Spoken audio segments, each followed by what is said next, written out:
What if I told you that, hidden beneath thousands of years of history, lies a set of teachings so powerful that those who understood them could reshape reality itself? These aren't just philosophical ideas or religious concepts. They're the actual keys to understanding the universe. Thoth, known to the Egyptians as the scribe of the gods, to the Greeks as Hermes Trismegistus, wasn't just a myth or a legend.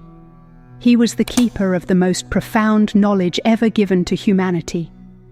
Knowledge that has been systematically hidden, distorted, and kept from you. For centuries, powerful institutions have worked to ensure these teachings remained buried.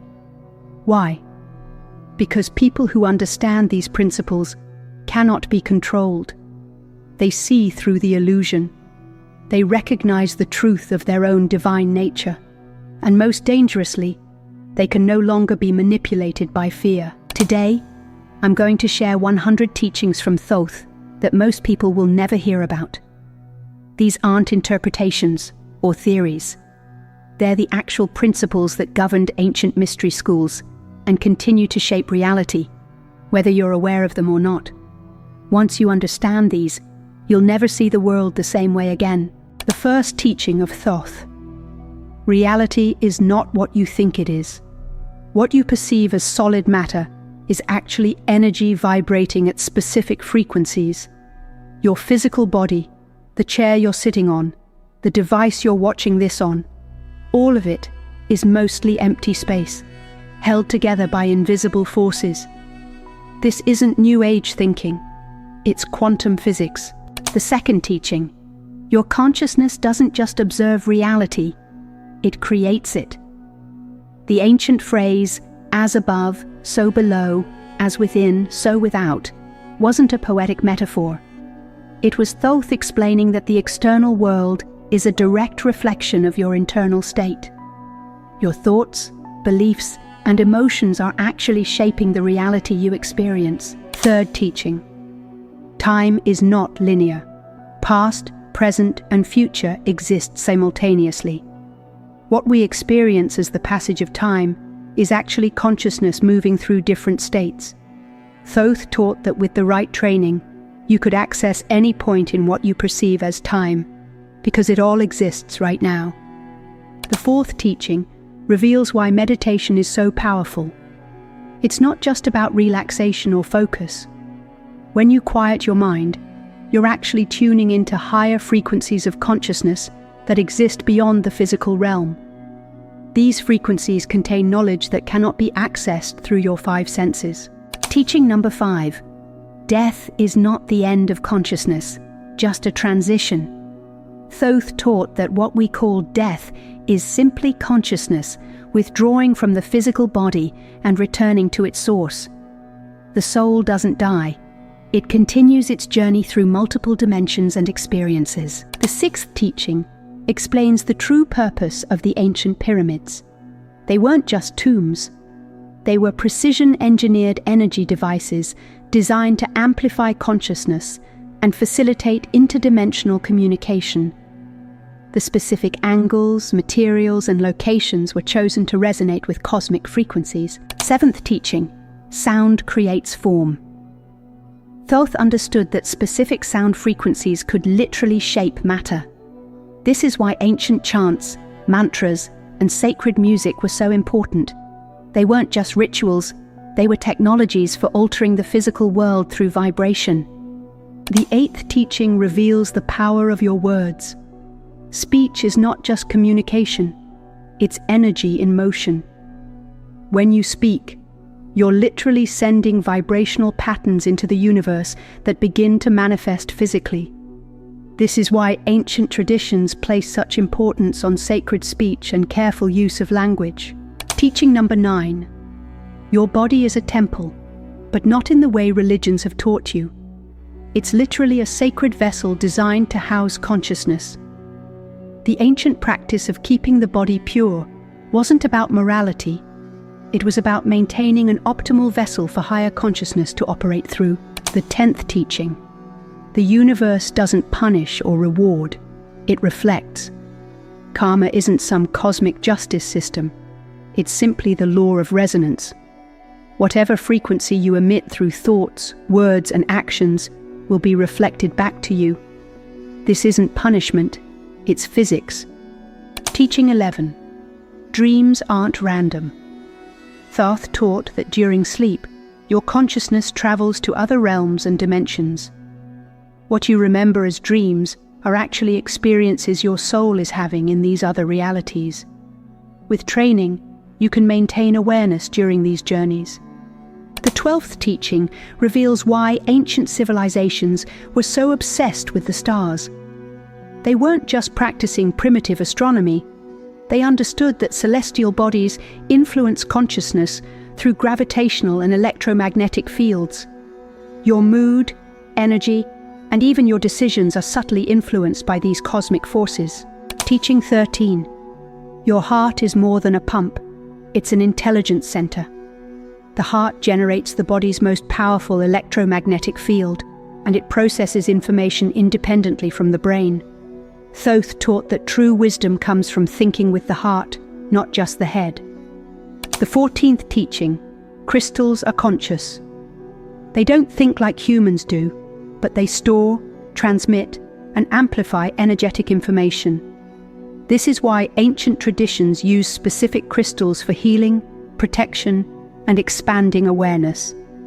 They weren't being superstitious. They were working with subtle energy technology. Teaching 15 explains the true meaning of alchemy. It wasn't just about turning lead into gold physically, although that was part of it. The deeper purpose was transforming the lead of ordinary consciousness into the gold of enlightened awareness. The physical experiments were reflections of this inner process. The 16th teaching reveals that humans have more than 5 senses. Intuition, telepathy, and spiritual perception aren't paranormal. They're natural abilities that have been suppressed. Thoth taught techniques to reawaken these dormant senses that allow direct perception of energy and information beyond the physical. Teaching 17. Plants are conscious beings that communicate through chemical and energetic signals. The ancient practice of plant medicine wasn't primitive healthcare. It was a sophisticated dialogue between human and plant consciousness to create healing and expanded awareness. The 18th teaching explains why sacred geometry appears in ancient art worldwide. These weren't just decorative patterns. Geometric forms like the Flower of Life, Sri Yantra, and Metatron's cube are actual maps of creation, visual representations of how energy organizes itself into matter. Teaching 19. Water is a programmable substance that responds to thought, emotion, and intention. Thoth taught that water can store information and transfer it to other systems. This is why blessing water before drinking it isn't just symbolic. It's actually changing the water's molecular structure. The 20th teaching reveals the purpose of initiation in ancient mystery schools. These weren't just ceremonies or tests of loyalty. They were carefully designed experiences that permanently altered consciousness, activating dormant neural pathways and energy centers to enable perception of higher realities. Teaching 21. Your spine is an antenna for consciousness. The ancient practices of yoga, qigong, and other spinal exercises weren't just for physical health. They were designed to optimize this antenna, allowing greater reception of cosmic intelligence through what we now call the nervous system. The 22nd teaching reveals why Thoth emphasized breathing techniques. Breath is more than oxygen exchange. It's the bridge between conscious and unconscious processes in the body. Specific breathing patterns can alter brain waves, activate energy centers, and even induce non-ordinary states of consciousness. Teaching 23. Numbers aren't just mathematical concepts. They're vibrational principles that govern reality. Each number carries a specific frequency that influences consciousness in different ways. This is why ancient traditions attributed special properties to certain numbers. They weren't being mystical, but scientific. The 24th teaching explains the true purpose of ritual. It's not about appeasing gods or following tradition. Ritual is a technology for creating consistent changes in consciousness through repeated action, sound, and symbolic gesture. It's programming for the subconscious mind. Teaching 25. Your name carries energetic significance. The sounds that make up your name create vibrational patterns that influence your life experience. Ancient naming ceremonies weren't arbitrary. They were careful selections of sound frequencies designed to support a person's life purpose. The 26th teaching reveals the truth about the Akashic records. This isn't a mystical library, but an actual field of information that permeates the universe.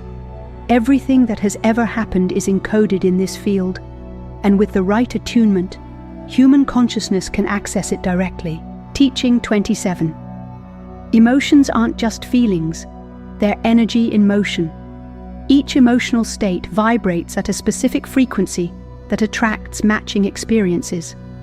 This is why ancient wisdom emphasized emotional mastery, not to suppress feelings, but to consciously choose which frequencies to embody. The 28th teaching explains the real purpose of fasting.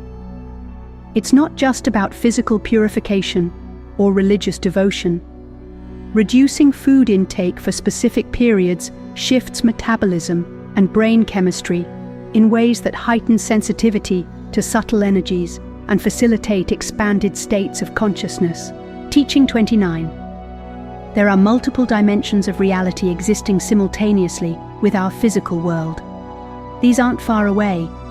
They're right here, vibrating at frequencies beyond ordinary perception.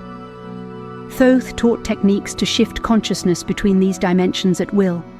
The 30th teaching reveals why certain places on Earth were considered sacred. These locations sit at the intersections of the planet's electromagnetic grid, creating vortices of energy that can enhance consciousness, facilitate healing, and even enable interdimensional communication. Teaching 31. The pineal gland is more than an endocrine organ. It's a transmitter, receiver for consciousness. When functioning optimally, it produces compounds that allow awareness to perceive beyond ordinary reality. This is why it was symbolized as the Eye of Horus and the third eye in ancient traditions. The 32nd teaching explains the hidden purpose of music. Specific combinations of rhythm, melody, and harmony can reorganize neural patterns and alter consciousness. Ancient sacred music wasn't just beautiful, it was precisely engineered to facilitate specific states of awareness. Teaching 33. The moon influences more than just tides. Its gravitational and electromagnetic effects subtly alter human consciousness, affecting sleep, emotions, and mental clarity. Ancient lunar calendars weren't just for tracking time. They were guides for aligning activities with optimal cosmic conditions. The 34th teaching reveals the true nature of the sun. Beyond providing light and heat, it broadcasts consciousness organizing information through its radiation. Sun gazing at specific times of day wasn't a primitive worship practice. It was a method for directly downloading this information into the human energy system. Teaching 35. Color is more than visual perception. It's energy that affects consciousness. Each color vibrates at a specific frequency that influences mental, emotional, and physical states. Ancient color therapy wasn't decorative. It was a precise application of energy medicine. The 36th teaching explains the real purpose of dance in sacred traditions. Specific movements activate energy channels in the body, synchronize brainwaves, and entrain consciousness with cosmic rhythms. These weren't just cultural expressions, but technologies for altering awareness. Teaching 37. The four elements, earth, air, fire, and water, aren't just physical substances, but states of consciousness. Each represents a different way of processing information and energy. Balancing these elements within yourself creates optimal conditions for spiritual development. The 38th teaching reveals why Thoth emphasized the importance of cycles. Everything in the universe oscillates between poles, expansion and contraction, activity and rest, manifestation and dissolution. By understanding these cycles, you can work with them rather than against them. Teaching 39. Symbols bypass the conscious mind and communicate directly with the subconscious. The ancient hieroglyphs weren't just a writing system. They were designed to transmit complex energetic information that couldn't be conveyed through ordinary language. The 40th teaching explains the hidden knowledge of metallurgy in ancient traditions. Different metals resonate with different planetary influences and aspects of consciousness. Working with gold, silver, copper, and other metals wasn't just for crafting objects, but for aligning with specific cosmic forces. Teaching 41. The energy centers known as chakras aren't mystical concepts, but actual bioenergetic nexus points, where consciousness interfaces with the physical body. Each processes different frequencies of information necessary for complete human development. The 42nd teaching reveals the truth about the afterlife journey.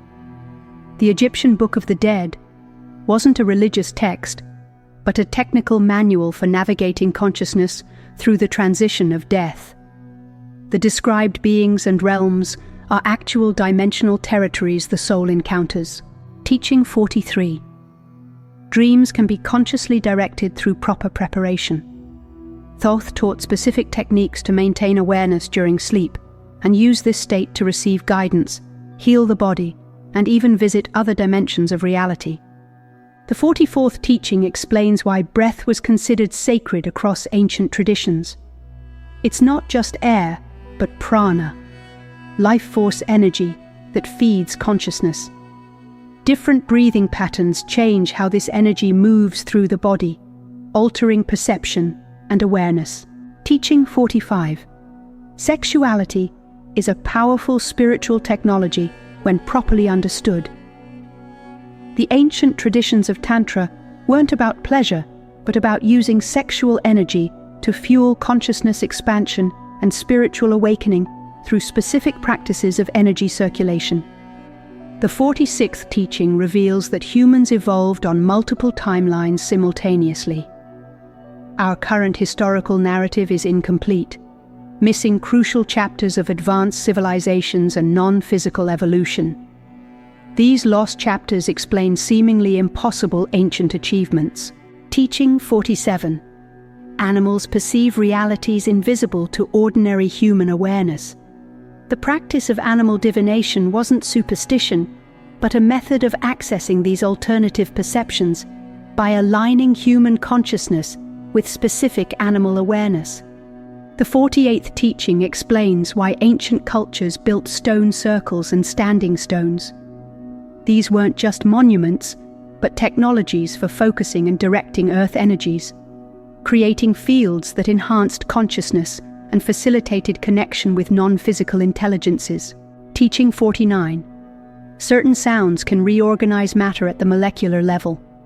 The practice of sound healing wasn't primitive medicine, but sophisticated vibrational science that understood how specific frequencies could restore optimal function to biological systems. The 50th teaching reveals that human DNA responds to language, thought, and emotion. The ancient emphasis on blessing, prayer, and intention wasn't symbolic. It was based on understanding that consciousness directly influences genetic expression. Teaching 51. Every organ in your body has its own intelligence and processes emotional information in unique ways. Ancient organ-specific meditation practices weren't random, but precise methods for communicating with these differentiated aspects of bodily consciousness. The 52nd teaching explains the true purpose of sacrifice in ancient traditions. It wasn't about appeasing gods, but about willingly releasing lower energies and attachments to create space for higher consciousness to enter the system. Teaching 53. The eyes emit energy, not just receive it.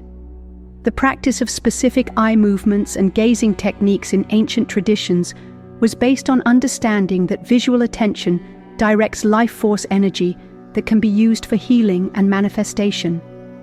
The 54th teaching reveals why ancient cultures built underground chambers and participated in cave rituals. These weren't primitive behaviors, but sophisticated practices, utilizing the unique electromagnetic properties of subterranean spaces to alter consciousness. Teaching 55. Your ancestors' experiences are encoded in your cellular memory. The ancient practice of ancestor veneration wasn't just cultural tradition, but a technology for accessing and healing this inherited information to release generational patterns. The 56th teaching explains the real science behind sympathetic magic. It wasn't superstition, but application of the principle that energetically similar objects resonate with each other across space, allowing for action at a distance through proper, focused intention. Teaching 57. The human aura isn't imaginary, but an actual electromagnetic field generated by the body that changes color and pattern based on thoughts, emotions, and health. Ancient aura reading was a trained perception, not mystical imagination. The 58th teaching reveals that certain geographical locations naturally enhance psychic perception due to their geological composition and position on Earth's energy grid. Ancient oracles weren't random, but strategically placed at these power spots. Teaching 59. The phases of the moon influence subtle energy and consciousness in specific, predictable ways. Ancient lunar calendars weren't just time tracking, but guides for aligning specific practices with optimal cosmic conditions. The 60th teaching explains why isolation was part of ancient initiations. Sensory deprivation wasn't punishment, but a technology for resetting perceptual filters and opening awareness to normally invisible aspects of reality. Teaching 61. The spine contains energy channels that, when activated, allow consciousness to perceive non-physical dimensions. Ancient yoga wasn't just exercise, but a precise system for awakening these pathways to expanded awareness. The 62nd teaching reveals that human consciousness can directly influence probability fields, shifting events toward more favorable outcomes. Ancient blessing practices weren't superstition, but applications of this principle of reality manipulation. Teaching 63.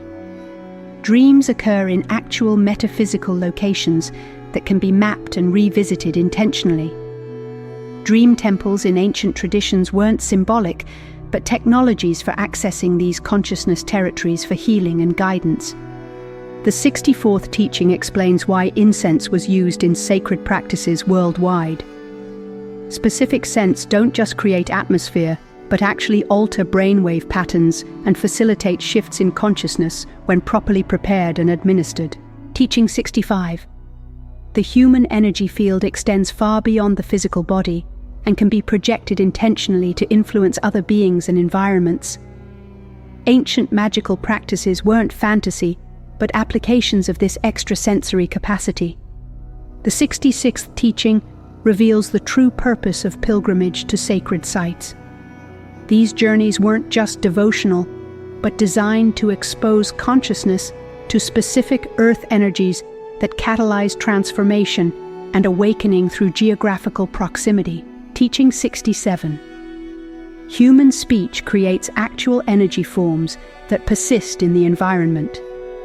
The ancient practice of mantras wasn't just devotional, but a precise science of creating specific energy patterns through voiced sound to achieve particular effects.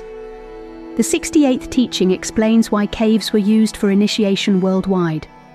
They weren't just convenient spaces, but natural sensory deprivation chambers with unique electromagnetic properties that facilitate altered states of consciousness and direct perception of subtle energies. Teaching 69. Every planet broadcasts a specific frequency that influences different aspects of consciousness. Ancient planetary magic wasn't superstition, but practical application of aligning with and utilizing these cosmic influences for specific purposes. The 70th teaching reveals that human attention is actually a form of energy that feeds whatever it focuses on. Ancient visualization practices weren't just imagination exercises, but precise technologies for directing this attentional energy to manifest specific outcomes. Teaching 71. The position of stars at your birth creates a unique energy pattern that influences your consciousness throughout life. Astrology wasn't primitive superstition, but sophisticated understanding of how cosmic energies impact human development. The 72nd teaching explains why certain numbers were considered sacred across cultures. These weren't arbitrary preferences, but recognition that specific numerical relationships reflect fundamental patterns of creation that can be used to align consciousness with universal order. Teaching 73. Every thought creates an energy form that persists in your personal field. Ancient thought purification practices weren't just moral exercises, but practical methods for clearing these thought forms to maintain optimal consciousness. The 74th teaching reveals that human memory isn't stored in the brain, but in the field around the body.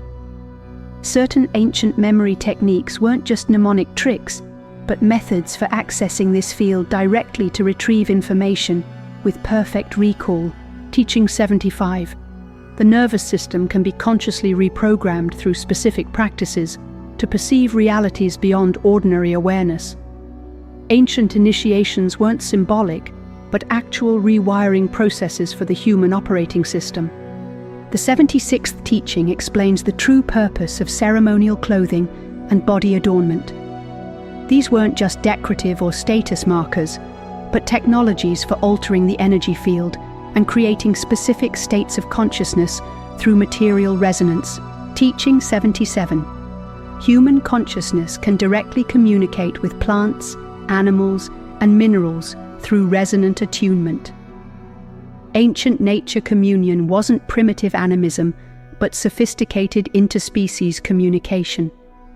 The 78th teaching reveals that certain vocal tones can activate dormant DNA and evolve consciousness. Ancient chanting wasn't just musical expression, but precise genetic activation technology using the power of voice. Teaching 79. Time can be manipulated through consciousness. Ancient time distortion techniques weren't myths, but actual practices for expanding or contracting subjective time experience through specific states of awareness. The 80th teaching explains why Thoth emphasized the importance of balance in all things. This wasn't just philosophical wisdom, but recognition that harmony between opposing forces creates a stable field for consciousness evolution. Teaching 81. Dreams can be shared and consciously co-created. Ancient dream councils weren't fantasy, but actual gatherings of trained consciousness in shared inner space to solve problems and receive guidance.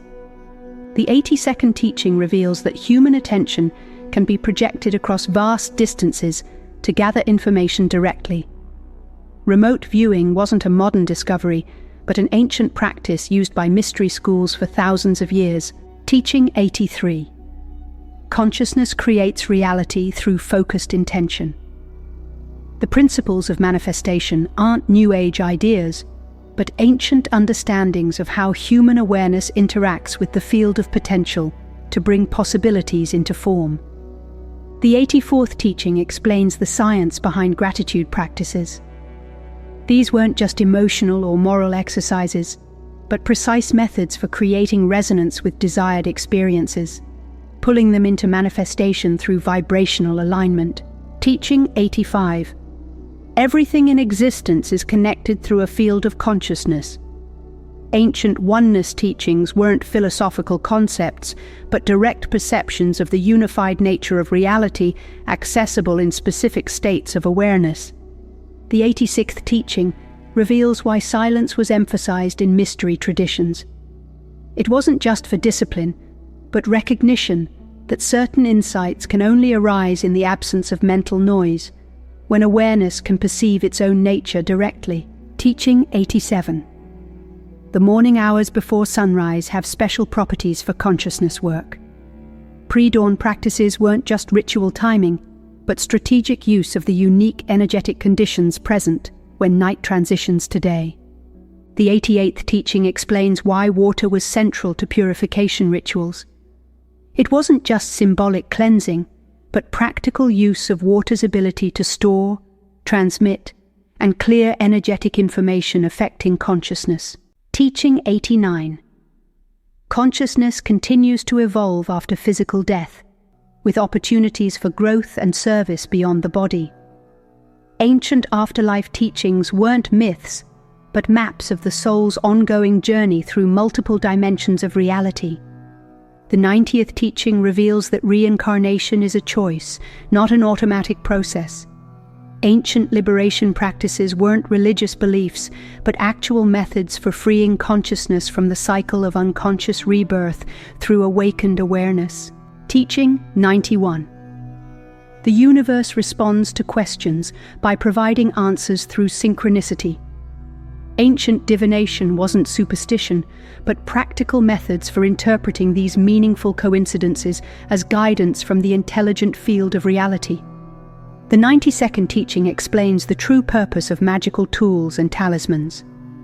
These weren't superstitious objects, but consciousness technologies designed to focus intention, store information, and bridge between physical and non-physical realities. Teaching 93.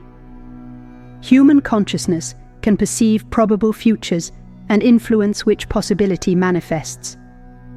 Prophecy wasn't mystical fortune-telling, but trained perception of developing probability waves in the field of potential. The 94th teaching reveals why twilight was considered a magical time in ancient traditions. It wasn't just poetic appreciation, but recognition that consciousness can more easily access non-ordinary awareness during threshold periods when light and dark are balanced. Teaching 95. Earth is a conscious being that communicates with humans through direct resonance. Ancient Earth worship wasn't primitive animism, but sophisticated relationship with the planetary intelligence that sustains all life in this realm. The 96th teaching explains the real purpose of meditation. It's not just for relaxation, but a precise technology for recalibrating consciousness to perceive beyond ordinary reality and access higher dimensions of information and energy. Teaching 97. Every object holds the memory of its entire history, accessible to trained perception. Psychometry wasn't paranormal, but a natural human ability to read the energetic information stored in the field of matter. The 98th teaching reveals that human consciousness can influence random events and create order from chaos.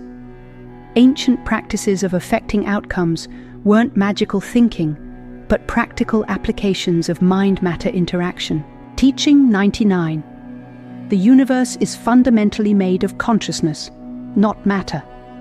Matter is a specialized form of energy, which is a specialized form of information, which is a specialized form of awareness. Ancient idealist philosophies weren't conceptual, but direct perception of reality's true nature. The 100th teaching of Thoth. You are not separate from the creative force that generates reality.